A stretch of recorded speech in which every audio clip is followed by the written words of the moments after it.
नमस्कार मित्रों, नवदृष्टि for study channel में पुनः आपका स्वागत है। आज हम लोग यूज ऑफ इट पर बात करेंगे, अर्थात आज हम लोग इट के प्रयोग पर बातचीत करेंगे। मित्रों, इट के प्रयोग को लेकर के विद्यार्थी कई बार कंफ्यूज्ड होते हैं। कई बार उनको पता ही नहीं चलता कि इट का प्रयोग करें या किस कर्ता का प्रयोग करें। आइए मित्रों, हम लोग आज इसी पर अपनी बातचीत करेंगे। मित्रों, इट का अर्थ होता है यह, किंतु जब यह वाक्य में प्रयुक्त होता है तो कई बार अर्थ प्रदान भी करता है, कई बार अर्थ नहीं भी देता है। इसके बाद भी यह वाक्य में अपना महत्वपूर्ण स्थान बनाया हुआ है। आइए मित्रों, अब क्रमवार तरीके से हम लोग इट के प्रयोग पर बातचीत करेंगे। मित्रों, जहां इट पहला नियम है कि जहां कर्ता का पता न चले, जहां कर्ता का पता न चले वहां हम इट का प्रयोग करते हैं। जहां कर्ता का पता ही न चले वहां हम किसका प्रयोग करेंगे? इट का प्रयोग करेंगे। तब तो आप कहेंगे कि आपने यही बात यूज ऑफ देयर के संदर्भ में भी कहा था। आइए मित्रों, इस बात को मैं स्पष्ट कर दूं। मित्रों, यूज ऑफ देयर के संदर्भ में कहा गया था कि जहां वस्तु के होने अथवा नहीं होने का बोध हो, वो काउंटेबल भी हो सकता है, अनकाउंटेबल भी हो सकता है, वहां तो देयर का प्रयोग करेंगे। लेकिन इट का प्रयोग कब करेंगे? जब हम ऋतु के संदर्भ में बात करेंगे, जलवायु यानी क्लाइमेट, सीजन, डे, टाइम इत्यादि के संदर्भ में बात करेंगे, तब हम इट का प्रयोग करेंगे। उदाहरण के तौर पर, आज बहुत गर्मी है, it is very hot today. देखिए, जलवायु के बारे में बात की गई है। इट इज समर, गर्मी है। इट इज विंटर, ठंडी है। यहां आपको कर्ता पता चल रहा है क्या? नहीं ना। लेकिन फिर भी हमने इट का प्रयोग क्यों किया? क्योंकि हम मौसम के बारे में बात कर रहे थे, हम जलवायु के बारे में बात कर रहे थे, हम टाइम के बारे में बात कर रहे थे। तो मित्रों, जब time, climate and weather, season इत्यादि के बारे में जब बातचीत की जाती है, तब हम लोग इट का प्रयोग करते हैं और अक्सर वहां कर्ता का पता नहीं चलता है। इट इज संडे टुडे, आप देख रहे हैं, इट इज 12 o'clock, 12 बज रहे हैं। क्या यहां कर्ता का पता चला क्या? नहीं। कई बार बोलते हैं टुडे इज संडे, ये भी सही है, किंतु जो एकदम करेक्ट है वो है इट इज संडे टुडे। समझ रहे हैं? तो पहला नियम आपने क्या देखा कि जब time, day, season, weather, climate इत्यादि के बारे में जब आप बात करेंगे, तब कर्ता के पता न चलने पर कर्ता के रूप में इट का प्रयोग किया जाता है। मित्रों, दूसरा नियम आप देखिए, हम लोग किसी बात पर जोर देने के लिए भी इट का प्रयोग करते हैं। जैसे इट्स यू, तुम ही हो। इट्स ही, वही है। समझ रहे हैं? और रिलेटिव प्रोनाउन में भी रिलेटिव प्रोनाउन की तरह कैसे प्रयोग करते हैं? It is you who helped me, तुम ही ने मेरी सहायता की थी। समझ रहे हैं? अर्थात तुम ही हो जिसने मेरी सहायता की थी। तो इस तरह से अपनी बात पर जोर देने के लिए इट का प्रयोग किया जाता है। समझ रहे हैं? और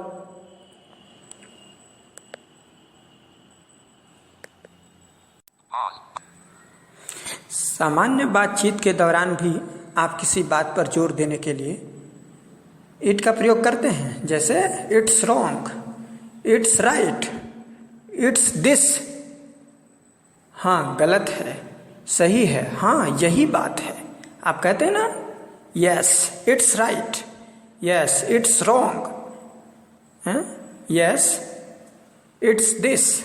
मतलब हाँ सही है, हाँ गलत है, हाँ यही बात है, ऐसा कहते हैं। अर्थात जहां जोर दिया जाए, यहां पर तो ऋतु और इत्यादि की बात नहीं है, लेकिन आप क्या है दूसरा नियम, जहां जोर दिया जाए और वहां आपको कर्ता नहीं मिल रहा है तो हम किसका प्रयोग करेंगे? इट का प्रयोग करेंगे। आइए मित्रों, अगली बात हम सीखते हैं कि टाइम बताते हुए इट का प्रयोग कैसे करते हैं। जैसे मान लीजिए आपको कहना हो कि 10 बज रहे हैं, तो आप कहेंगे इट्स 10 o'clock। आपको कहना हो कि 10:05 हो रहे हैं, तो क्या कहेंगे? It's 5 past 10। ठीक है। इसी तरह 12:20 हो रहे हैं, तो क्या कहेंगे? It is 20 past 12। अर्थात जब बजकर कुछ मिनट हो रहे होंगे तब पहले इट इज लगा करके मिनट लगाएंगे, फिर पास्ट लगाएंगे, फिर जितना बजकर हो रहा होगा वो लगाएंगे। जैसे इट इज 25 past 9, अर्थात 9:25 हो रहे हैं। यदि हमको यही कहना होता कि 9 बजने में 25 मिनट बाकी हैं, तब हमको कुछ नहीं करना था, पास्ट की जगह टू लगाना है। जहां बाकी कहना होगा वहां टू लगाएंगे, जहां बजकर कहना होगा वहां क्या कहेंगे? पास्ट का प्रयोग करेंगे। ठीक है। आइए, मुझे कहना है कि 11:18 हुए हैं, तो हम कैसे कहेंगे? It is 18 past 11। ठीक है। और मुझे कहना हो कि 11 बजने में 7 मिनट बाकी हैं, तो हम क्या कहेंगे? It is 7 to 11। ठीक है। It is 7 to 11।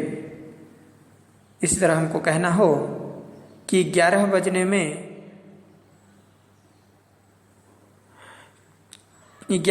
में 4 मिनट शेष हैं, यानी 4 मिनट बाकी हैं, तो क्या कहेंगे? इट इज 4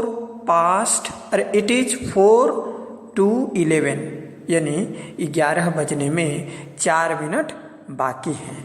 और 11:04 हुए हैं, तो इट इज 4 past 11।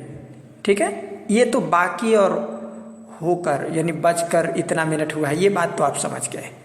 अब आइए, आपको कहना हो कि 10:15 बज रहे हैं, तो क्या कहेंगे? इट इज क्वार्टर मतलब होता है सवा, क्वार्टर past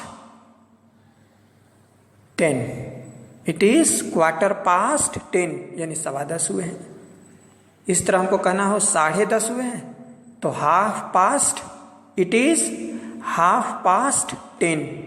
इस तरह हमको कहना हो कि 11:15 हुए हैं, तो हम क्या कहेंगे?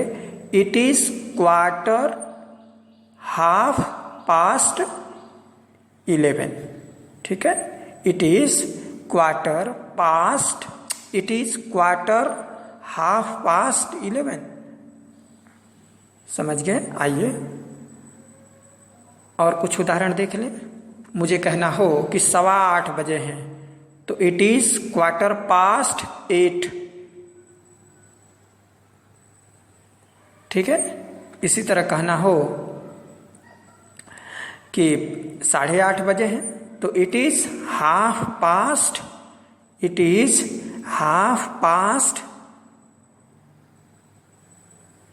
8। ठीक है। 7:45 बजे हैं, समझ गए। और it is quarter half past 9 कर देंगे तो 8:45 हुए हैं। मित्रों, पौने के लिए एक और तरीके से आप कह सकते हैं, क्वार्टर लगा दीजिए और 2 लगा दीजिए। इट इज क्वार्टर टू 8, यानी 7:45 हुए, 7:45 बजे हैं। ठीक है, इट इज क्वार्टर टू 8। और दूसरा तरीका हमने क्या बताया 7:45 के लिए पास्ट का प्रयोग करते हुए कैसे बनाएंगे, it is quarter half past 8। तो मित्रों, टाइम को बताने के लिए इट का प्रयोग हम लोग इसी प्रकार से करते हैं, यही कॉन्सेप्ट है। तो मित्रों, आज हम लोगों ने इट के प्रयोग को लेकर के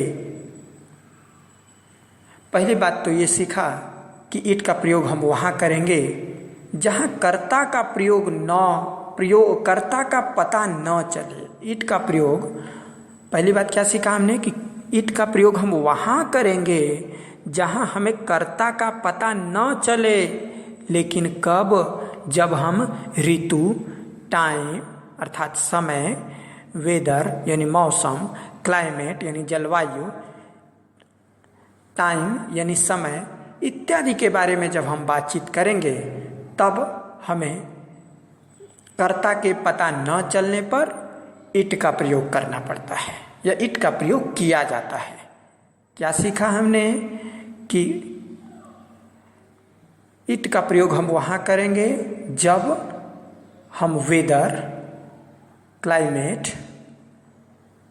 सीजन, टाइम, डे इत्यादि के बारे में बात करते हैं और उस समय हमको कर्ता का पता नहीं चलता है, तो कर्ता के रूप में और कर्ता के स्थान पर इट का प्रयोग करेंगे। बहुत महत्वपूर्ण बात है, फिर से सुन लीजिए, बार बार मैं रिपीट कर रहा हूं। देखिए मित्रों, इट का प्रयोग, पहला नियम यह है कि इट का प्रयोग हम वहां करेंगे जहां कर्ता का पता न चले। और कब और किस संदर्भ में बात करेंगे जब हमको कर्ता का पता नहीं चलता है, वो है time, day, season, weather, climate इत्यादि के बारे में बात करते हुए हम कर्ता के पता न चलने पर कर्ता के रूप में, कर्ता के स्थान पर इट का प्रयोग करते हैं। बात समझ में आई। दूसरा आपने देखा कि कर्ता का प्रयोग हम वहां करेंगे जहां हमें किसी बात पर जोर देना हो, किसी बात को हमको जोर देकर कहना हो, तब हम इट का प्रयोग करते हैं। तीसरा हमने सीखा कि टाइम बताते हुए इट का प्रयोग हम करते हैं, और वह कैसे किया जाता है आपको अभी अभी बताया गया है। मुझे लगता है मित्रों कि आप इट के प्रयोग को लेकर के निश्चित रूप से आप विश्वस्त हो गए होंगे। इसके बाद भी आपके मन में कोई प्रश्न हो तो निश्चित रूप से हम तक अपनी समस्या भेजिए, निश्चित रूप से आपकी समस्या का समाधान ढूंढा जाएगा। बहुत बहुत धन्यवाद। इसे लाइक, सब्सक्राइब और शेयर अवश्य करें ताकि अन्य लोग भी इस वीडियो से लाभान्वित हो सकें। बहुत बहुत धन्यवाद।